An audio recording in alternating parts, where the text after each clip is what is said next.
If you want me to, put my rank on the front of it and say, Yeah. all right, Yeah. okay, Colonel Fremont Piercefield, U.S. Army, retired.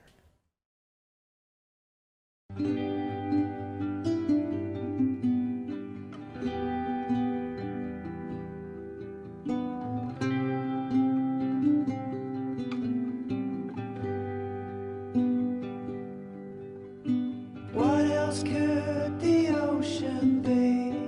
What else is the sea? But 100 million drops of water. What else but a memory, a faded memory? Is everything that came before you? And I don't know where we'll go or where we're gonna be. I don't know much at all, but when I think of you, I do.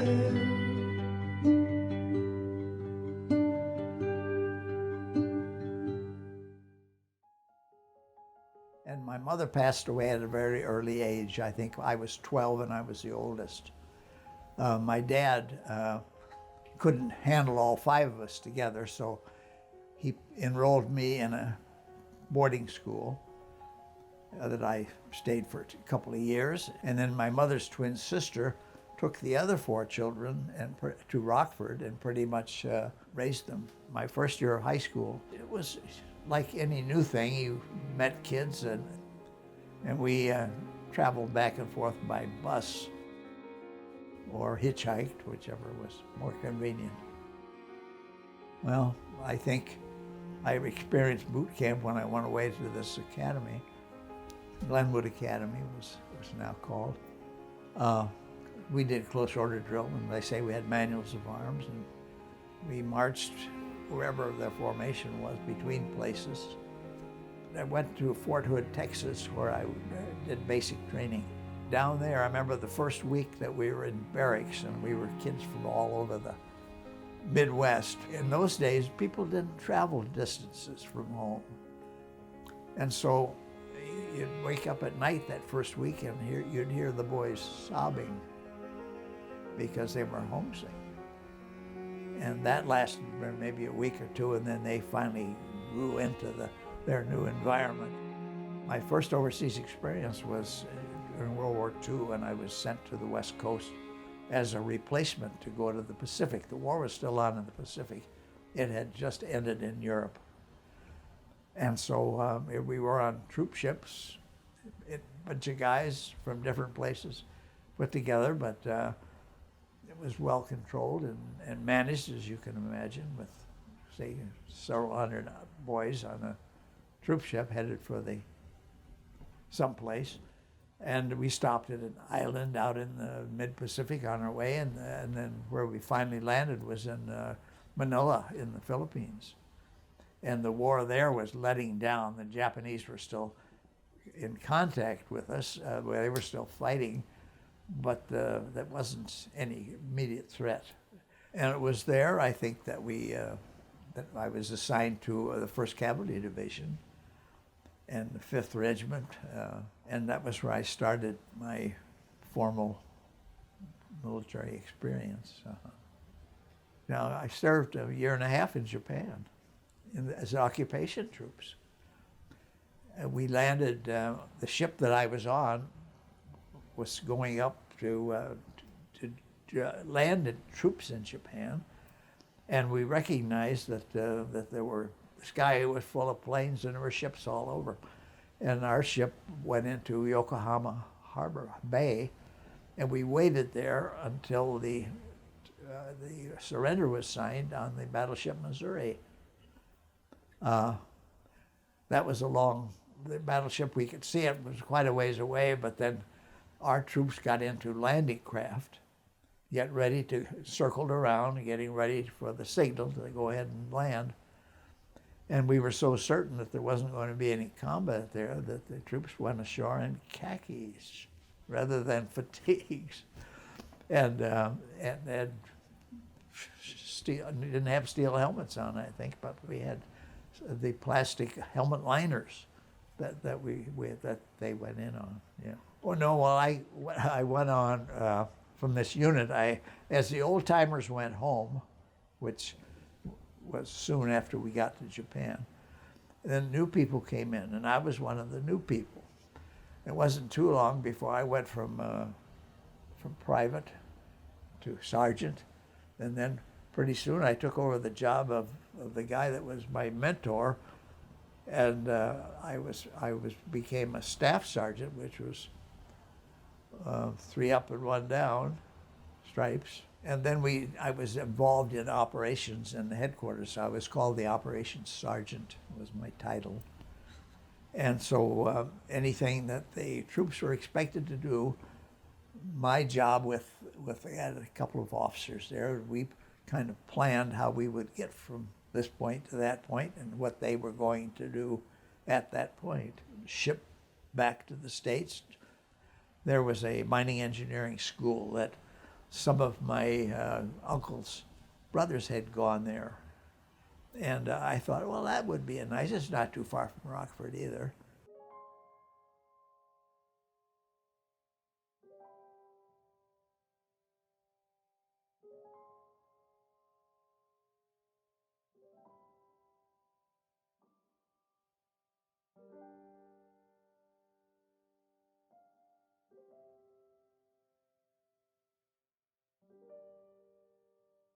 We met at a dance. She was just transferring from Milwaukee to Platteville because she had a stepbrother that came out of the Army and he was going to Platteville, and her dad said, you go to Platteville too. So, she was in the teaching business or profession. And so she went, and the day she arrived in Platteville, there was a dance that somebody had thrown a mixer. So here's this girl out there, and the rest of the girls were all country girls, see? And here she comes in a suit, high heels, silk stockings, and a fur coat. I said, rubber-dubber-doo. And I didn't take her home the first night, but my friend did. He and I went together, but I said, I'll be there the next time. It was then that I guess I wasn't enjoying engineering. And so I kind of made some overtures to the local recruiter. And he kind of told me what I could do. I could get my old rank back, which was staff sergeant, and I could, you could leave soon. Well, when I told her it was that I was leaving tomorrow, wasn't that soon, but very soon. And here she is with, she had taken a job as a teacher. So anyway, after I kind of announced that I was going to do this, and there wasn't a whole lot of discussion about it. It was then that maybe the Korean War started.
I was an operations sergeant for an infantry battalion, and it was the 7th Division, 1st 1st Battalion, 32nd Infantry Regiment. 1st Marine Division was just ahead of us.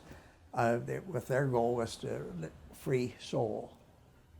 And 7th Division went in south of them. I remember landing there and wondering, whether we going to meet any North Koreans here, and it wasn't. I think the first night we were there, we told to dig in, and there was some shooting going on, but it turned out it was our own people shooting at each other. No casualties, fortunately. The city of Seoul up here, and here's the Han River that almost went across the middle of it.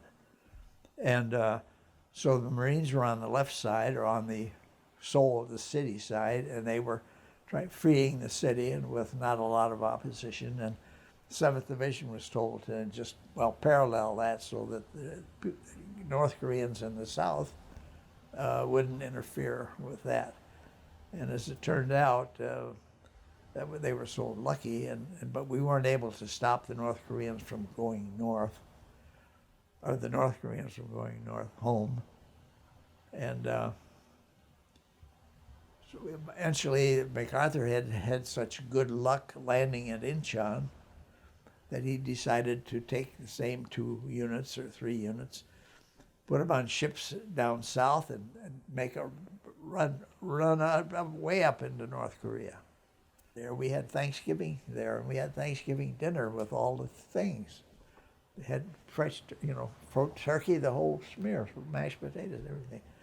There was no opposition to us on that day anyway. And then finally the Marines had the word that they were to attack north all the way to the Chinese border. And so our unit was to be we were a Corps Reserve. Our battalion was a reserve unit.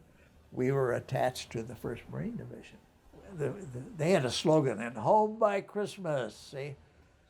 And this was end of November. We had no idea the Chinese, at least we suspected them, but MacArthur didn't believe there was any threat there. I was the operations sergeant, and this was the night, the 27th of November. And I remember a report came in saying, there are columns of battalions moving against you. And I remember relaying that to my boss. And then that was relayed, I think, back down to higher headquarters. But nobody ever changed the word attack.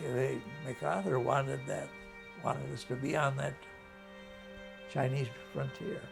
Midnight on the 27th of November 1950, I remember I was an operations sergeant, and we were getting ready to attack the next day. And I remember we passed out the operations orders and said, well, see you in the morning. And about midnight, all hell broke loose.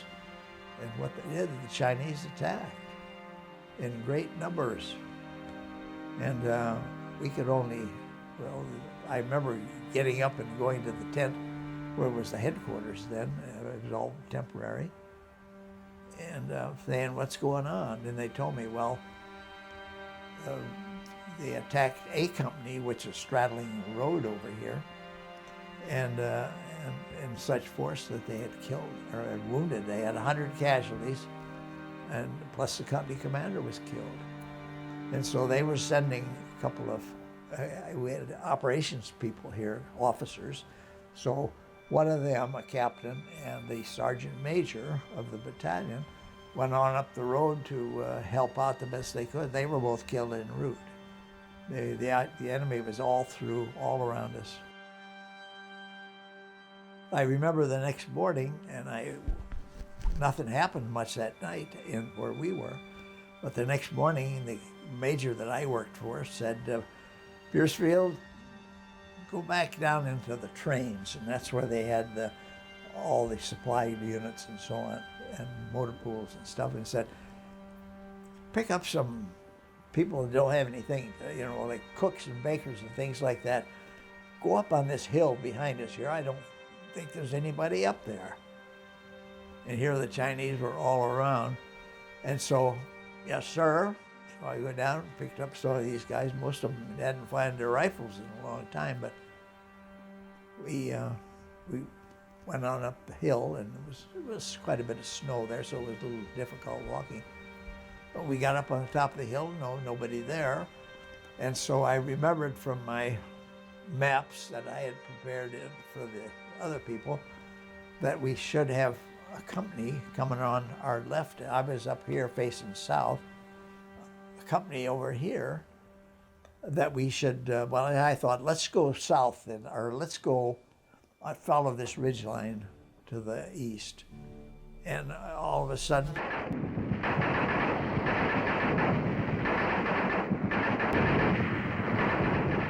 North Koreans or the Chinese had captured one of our machine guns and had set it up on the straddle of the trail on the ridge line. And as we got close, why, they just fired. Fortunately, the machine gun broke down, and about the time we were diving off of the ridge line to get away from the firing, we went ahead, and finally, when the Chinese with the machine gun saw us coming, they threw the gun down and they took off. Well, we went that far. About that time, somebody from our headquarters back in the rear came up on the ridge and said, "Hey, we're all pulling out. We're going south right away. So just stay up on the ridge line and parallel the road going to the south." And on the south of us, there was another regiment. But gosh, they were in worse shape than we were because the Chinese had them surrounded. And luckily, we were able to get through to them without any casualties. But it was kind of hectic then, because we knew then that we were surrounded. And I remember we thought anytime you could get in out of the cold, you did. And so we went up to this doorway of this building, and we were going to go in it. And then somebody said, "Hey, stay out." And it turned out it was a wounded Marine lieutenant. He'd been hit in both legs. And so we unleashed the slings on our rifles. And he could put his arms in like this, and we towed him out. I often wondered whatever happened to that fella. And the cold weather, we had more casualties from frostbite than anything. All around you, the cold was there. There didn't necessarily have to be any wind blowing, and maybe they're not. But the cold was just there. And we had mittens on with the covers, and that didn't make any difference. And we went up there, we were very ill prepared for snow, for the cold in that battle. And so people's feet froze. But no matter what you did, there wasn't any place to get in out of this cold.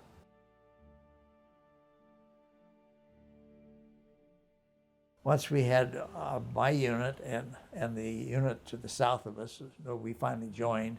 So our commander then, our battalion commander, became the senior officer of our groups. They called it Regimental Combat Team.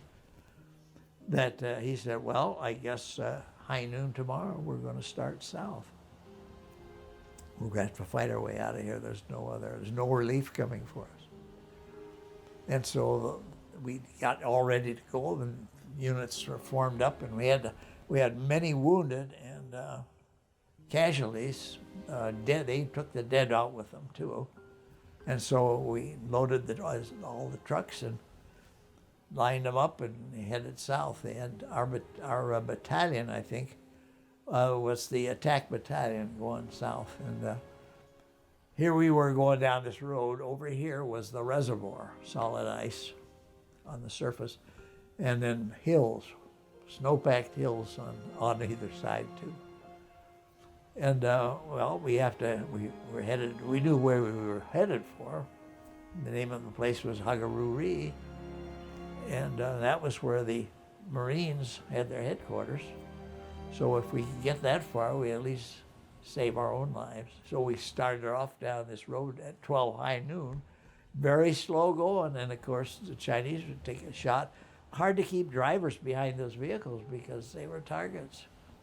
And they'd be wounded, they'd pull them out of there and get somebody else in there to keep that truck moving. Lots of times the wounded could get in the back of the truck and hopefully get out that way. And they weren't headed for there, but they thought if they could get on the ice, the Chinese would be out there after them, and they could go on, continue south, and then eventually get to where the Marines were. But anyway, we did, and eventually got in, and the Marines challenged us. Everybody that came in contact with the Marine outpost or the lines, they challenged us, and we did. Of course, we didn't have their password. And so we just said, hey, we're GIs, we're coming in. And the Marines were saying, they knew we were Army then. So they thought we were coming in to help them out. Hell, we had no weapons or anything else. Well, eventually there was a on our way south, there was a Marine battalion that was holding this one point. Once we hit that, we were pretty much safe to get on out to the coast. And then eventually there were trucks sent up to pick us, people who were walking back down to the coast. When we finally got down to Pusan, we were eventually evacuated. When we finally got down to Pusan out of our infantry battalion, no, it was still up north, that we had 3 officers and 68 enlisted men present for duty. The rest were all either evacuated, missing, dead, captured, we didn't know.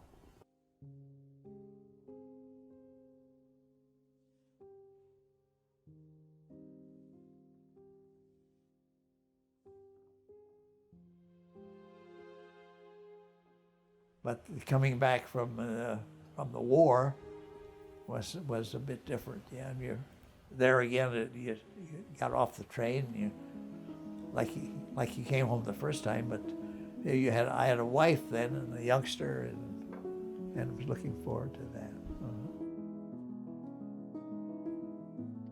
Oh, but late I haven't been sleeping often. But in fact, getting ready for this visit, I went back over my whole career. I think in the last 2 nights, I wake up at 4 o'clock in the morning, and I think, gosh, I should bring this up. I should talk about this. And I didn't write it down, and I should have, because I'm sure we've talked about a lot, and I haven't. I still have a lot to tell you about, but I, it doesn't all come to me right at the same time. But I do appreciate your being here and helping me to refresh my mind. And I'll remember this visit for a long time, and I'll say, I should have told them this. Anything you want to say to anybody watching? Hello. Any words of wisdom? No. What did you want to say about the Army wives? You wanted to say something about the I said when I think back on what the men and the women in the armed forces went through, I said the real patriots are the women, because they had suffered the longest, and I appreciated that. She's been tremendous. Just a wonderful, wonderful wife, and I tell her that. I say, whatever success I had, you're responsible. And she says, oh no. That's like her. But she's been perfect.